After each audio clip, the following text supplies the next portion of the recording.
Hello boss babes and bosses out there. So in this video, I'm going to share with you guys kung ano yung usually struggle ko as an online freelancer and paano ko siya sinasolve.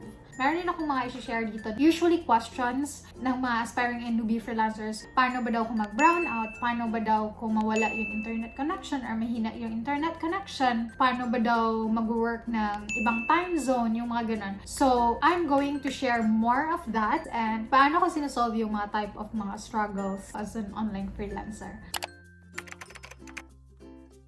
So, yung first struggle ko before talaga when I started working online is yung gagamitin ko talaga na laptop or computer. Nag-start akong mag-work online a year after ako nag-graduate. Pero nakapag-teach pa ako ng 1 year sa school namin. Literally, I'm teaching high school students. After that, nang full-time na ako mag-online, yung laptop na yon kasi binigay lang yun sa akin ng tita ko. Actually, hindi ako nanghingi ng laptop sa kanya. Binigay niya lang talaga sa akin out of charity. Tinulong niya lang kasi siguro alam niya na, okay, graduating na si Sue, tapos computer science pa, tapos walang magagamit. Though meron naman kaming computer before, but that computer is hindi siya masyadong useful. It's because meron kaming ginagawa sa laboratory sa school na kailangan kong pwede laptop sana para mauwi mo yung ginawa or kinode mo sa school. So, ayun, binigyan niya ako ng laptop and it's literally hand-me-down. I think it's already 7 years old na laptop. So, very lag na talaga siya. To be honest, I'm so grateful na binigay talaga sa akin yun. Kasi we can't afford laptop. So, it's literally like hulog ka ng langit, mami. Yung ganun. Though it's lag, pero hindi na ako nakakaisip na super lag nito. Kasi, ang thought lang is pag naggawa ko yung project ko, yung presentation ko, that time na nag-school pa ako, it's already good na. Hindi ako nag-ask more than that. Yun lang din yung ginamit ko nang nag-start ako mag-work online. And to be honest, okay siya. Okay talaga siya. Natatapos ko yung task ko. Pero, meron akong gagawin before ako mag-start ng work. Yung may ritual pa akong gagawin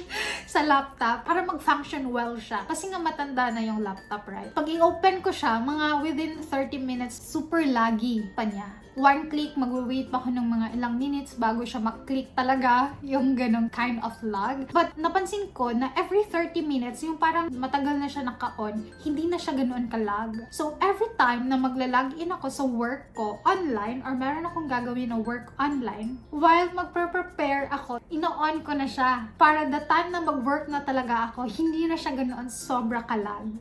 So, siguro yung lag niya is times 2 na lang. Pero pag bago pa talagang open, mga around times 5, times 6 yung kalag niya. For example, maglalagin ako dapat 8 a.m. So, ang gagawin ko, dapat 7:30 naka-on na ang laptop. Para by the time na mag-online na ako ng 8 a.m., at least hindi na siya ganoon kalag. Yan yung mga tekniko na ginagawa. So, what I mean here, if you want to start working online, no, hindi necessary naman talaga na you really have to buy the best specs na laptop, best specs na mga computer if wala pa kayong budget. You can literally start kung ano yung meron ka ngayon. If hindi masyadong maganda yung laptop mo ngayon, pero nakakagawa naman ng task, nakaka-browse naman, nakaka-download naman, literally natatapos mo yung need mo igawa for your client, then that's okay. You just have to adjust. Ikaw na lang yung mag-adjust sa ginagamit mo ngayon. But if nakaipon ka na and meron ka ng budget to buy higher specs na hindi ka na masistress or hindi ka na mag-a-adjust masyado, go buy it. Kahit anong mahal pa yan, basta para sa work mo, huwag kayong manghinayang. Kasi it's income generating eh. Yan yung reason na nagkakaroon ka ng money. So, bakit ka magtitipid sa something na nakaka-generate ka ng money? 'Di ba? So, yan yung mindset na nilagay ko before. Once makaipon lang talaga ako, I will buy the kind of laptop na feeling ko mas mag-i-improve yung quality of work ko. So, after that, nag-buy na ako ng new laptop ko. That is way better na. Nakakakuha na ako ng maraming projects. Nagmo-multiple projects na ako starting from that. So, siguro yung luma pa or hindi pa masyadong ganoon kaganda ang specs ng laptop mo or computer mo. Bale, isang project at a time lang, hindi ka pwedeng magdoble kasi mahina yung computer mo. Having a good specs talaga sa mga ginagamit mo when it comes to your laptop or computer will really give you more opportunity talaga compared sa mag-stick ka lang sa mga low-end na mga laptop or computer. Kung meron ka ng mga profit, magtira ka ng konti and then save and then invest sa kung ano yung mas better equipment para mas makakuha ka pa ng maraming projects. And then when it comes naman sa headset, hindi naman talaga necessary na yung sobrang mahal talaga na the best headset talaga kasi meron talaga magagandang headset na hindi nakaka-capture yung noise sa background, yung mga ganun. Pero kung wala pang budget, pwede naman yung regular or normal lang na mga kind of headset na affordable. And then plus also the camera, as long as makikita ka and clear ka, hindi naman necessary talaga na HD or 4K yung camera mo. Meron ng client na hindi nagpapa-turn on ng camera. Meron ding clients na hindi din nakikipag-call. Most of my clients, wala talaga akong call. More on chat and email lang talaga. Bale, seldom lang yung mga clients ko na gusto nila ng weekly call. Pero before, nung nag-start talaga ako, gusto talaga niya na naka-turn on yung camera ko. I don't know why. Okay. At anyway, nakasurvive na ako nun. But ngayon, most of my clients talaga, no camera na hindi na necessary na may call every week. May isang client lang ako na nagko-call kami every week. Mga 30 minutes lang din naman. So, for the second struggle na i-share ko, pero hindi na siya struggle kasi meron akong mga backup. Pero ito yung usually na struggle ko before. Nag-start ako working online, yung internet connection. I know you guys, marami tayong nag-struggle nito. Meron talagang time na hindi malakas yung internet connection, no? So, ang ginagawa ko dyan, meron akong at least 2 backup na source of internet connection. Meron talaga akong main source of internet connection, wired internet connection, which is yung very stable. And meron akong parang load lang, that's my backup. Paluloadan ko lang siya. Ito, yan, binili ko yan. Ginagamit ko siya talaga if wala talagang internet connection and dapat meron akong magawa. Another backup ko pa is yung mobile hotspot ko. So, naka-postpaid ako and anytime lang din as long as okay yung signal or okay yung network ng phone ko, makaka-share ako ng internet ko sa phone ko doon sa laptop ko. So, kung hindi masyadong malakas yung internet connection or nandun ako somewhere na place na kailangan kong mag-work tapos need ko ng internet connection, pwede ko din gamitin yung mobile hotspot ko. One thing also na I can suggest is that you can go to the nearest coffee shop nyo or nearest co-working space nyo. I'm not sure if meron bang co-working space here. Most likely, parang coffee shop lang talaga. Kung meron pinakamalapit, punta kayo doon. It's also a great way din para may iba din yung environment na hindi lang sa bahay. Yan literally yung ginagawa ko when it comes to internet connection ng mga problema. And then, the third thing na always din na nangyayari is yung mag-brownout. Always talaga nag-brownout dito. For my computer, no, meron akong UPS. Pero ang UPS kasi hindi siya masyadong nagtatagal. Hindi the same sa generator. Pero I still don't have a generator pa. Wala pa akong budget. Kung kaya sa budget nyo ang generator, then that's good. I would really highly recommend that compared to UPS. Pero kung wala masyadong budget, UPS na lang pwede din. If gumagamit kayo ng computer, isaksak nyo siya sa UPS so that kung mag-brown out, hindi automatic na to turn off yung computer nyo para hindi siya madaling masira. Meron ding suggestion yung friend ko before na yung sa car daw na battery, pero kailangan kang bumili ng parang connector niya or parang ma-convert siya na pwedeng ma-outlet, something like that. Hindi ko masyadong nagets, but possible daw yun siya kung walang generator and mas okay siya gamitan kasi mas nagtatagal siya. And for example lang naman, kung scheduled brownout talaga siya, kung merong pinost sa Facebook na hey, meron tayong scheduled brownout ngayon, screenshot that and you can send that to your client. Kasi yan yung ginagawa ko before, na kung merong scheduled naman, hindi siya on the spot on the spot. Hindi siya immediate brownout lang or on the spot brownout. Screenshot ko yun, tapos sinisend ko sa client, hey, may power outage kami mamaya ha, so baka hindi ako online, and then maghanap ka sa akin just to let you know. Extend na lang ako mamaya na hindi na kami brownout. Actually, yung mga clients nakakaintindi din naman kasi hindi ko naman kasalanan na mag-brownout, diba? So, ayun, and they will understand that as long as it's really true.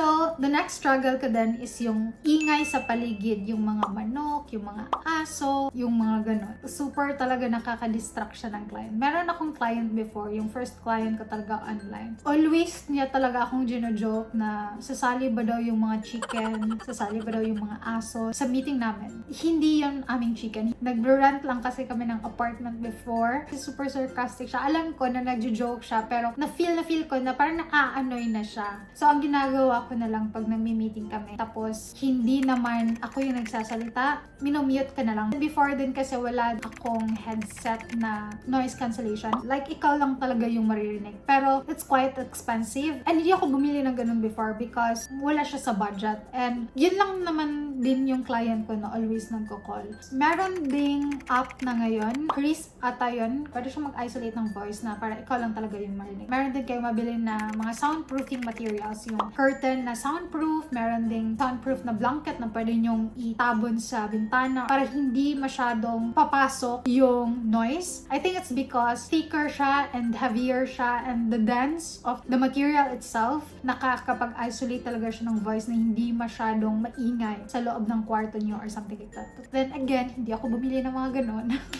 Kasi hindi talaga ako kumukuha masyado ng mga clients na kailangan mag-call. So, wala ako masyadong clients na nagko-call except lang talaga if need mag-touch base weekly or monthly, yung mga ganun lang. Pero yung call talaga, wala akong ganun. So, hindi na ako nag-buy. And as you can see naman, yung aso, sasali sa video natin, yung mga ganun.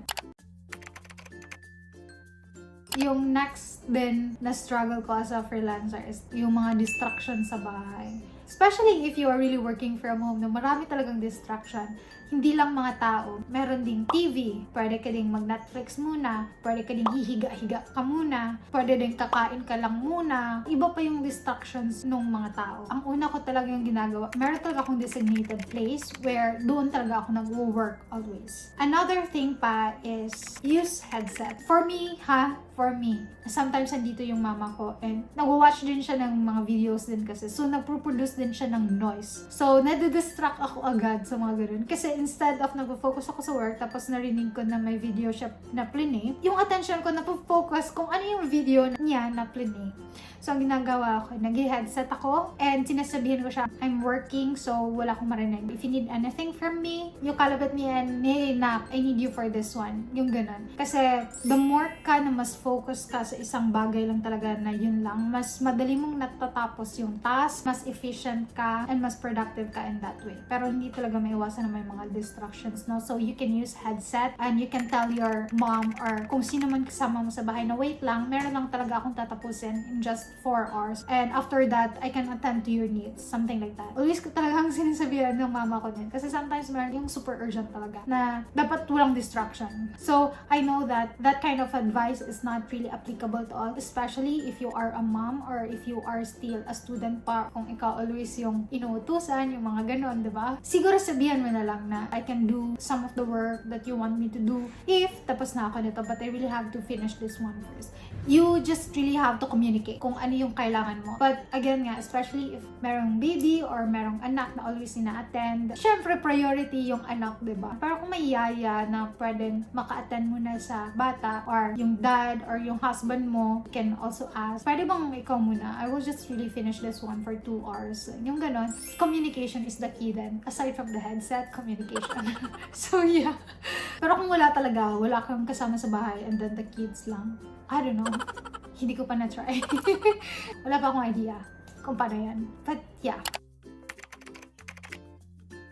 The next one is yung time zone. Ito din yung struggle ko talaga up until now. Pero nagkaroon ako ng technique kung paano siya i-solve. Marami talagang beses hindi ko na mabilang. It's either super aga kong gumising kasi akala ko mag-meeting kami ng super aga here in the Philippines. Pero it turns out na gabi pala sa Philippines. Oh my God, gumising pa ako ng maaga. Tapos gabi pala yung meeting. Yung ganun. And meron ding time na mga around 2 to 3 a.m. na nag-wait talaga ako kasi akala ko mag-meeting kami yung mga oras na yon. Pero pala, morning din.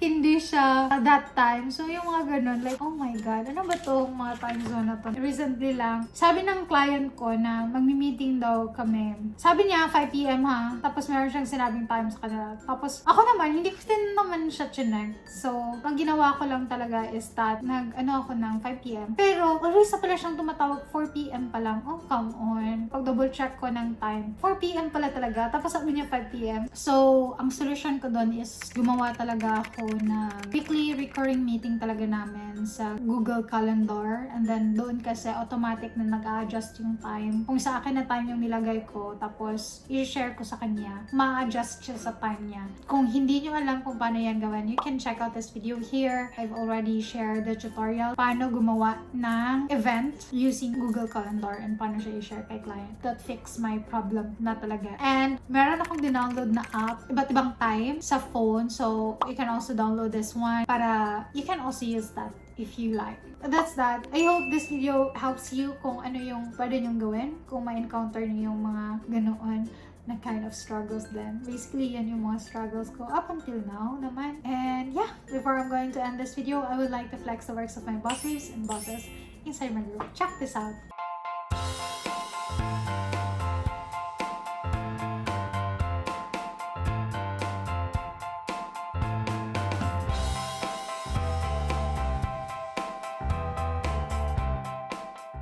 If you would like to join our Facebook group, just research I'm Ready to Boss Up by Briksui, and don't forget to like our Facebook page and follow us on our Instagram accounts at Briksui and at Boss Up PH. So yeah, hope to see you guys on my next one. Bye!